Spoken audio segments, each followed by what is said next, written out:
Marami pa rin po ang nagulat dito sa pahayag na ito ni Marcos Jr. tungkol sa fake news at disinformation.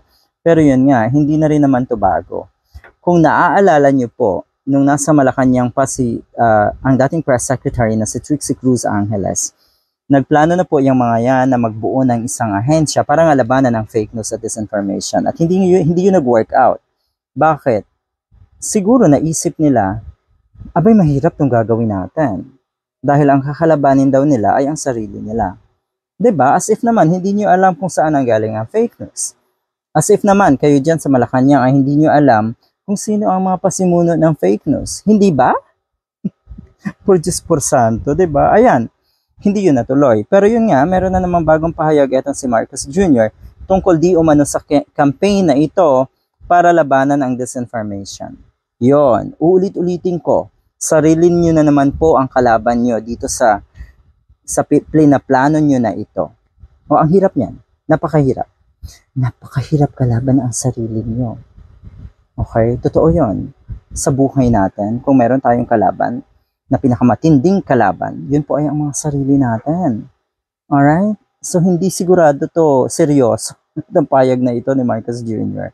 Yun lang, medyo nakakahalata tayo. At totoo yung sinabi ko dati na unti-unti yung mga yan, etong mga alipores ni Marcos Jr., mga nasa hanay ni Marcos Jr., lahat ng kanilang kasamaan, kabulastugan, kawalang hiyaan, kasama na yung pagpapakalat ng fake news at kasinungalingan. Lahat ng yan ay ibabato at ibabato nila sa mga kinatatakutan pa rin nila hanggang ngayon na kuno ay kalaban nila. Katulad ni Atty. Leni Robredo. Yan. Takot na takot pa rin ang mga yan. Yan kasi yung mga tao na tipong hindi mabubuhay sa mga patas na paraan. Kaya ang gagawin nila, kailangan lamang na lamang sila. Kahit anuman ang negatibong gawin nila, basta makalamang sila. Ganun lang po ang kanilang pananaw. Ganun po ang kanilang estilo. Alright. Ang matindi niyan ay baka sa susunod na taon, sa susunod na ilang buwan halimbawa, ay baka pati yung pagnanakaw ay ibabato na rin sa mga nasa oposisyon, sa hanay ni Atty. Leni Robredo. Baka dumating sa punto yung mga yan. Abay, pangilabutan na po kayo ha, na pati yung pagnanakaw ay ibabato nyo sa ibang tao.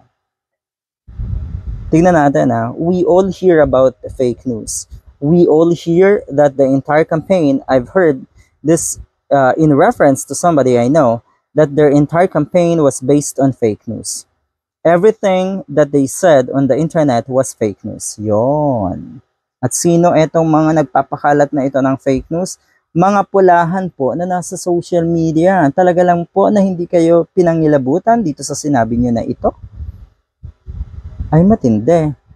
Well, maybe it's time, but we give our kids, not only our kids, but our citizenry, the tools to be able for them to tell what is important, what is not, what is relevant, where the sources of this information come from. So, ang dapat niyong unang pagtuunan ng pansin dito sa pahayag na ito ni Marcos Jr. ay yung mga nauto nating kababayan, nauto ng mga nasa social media na pulahan.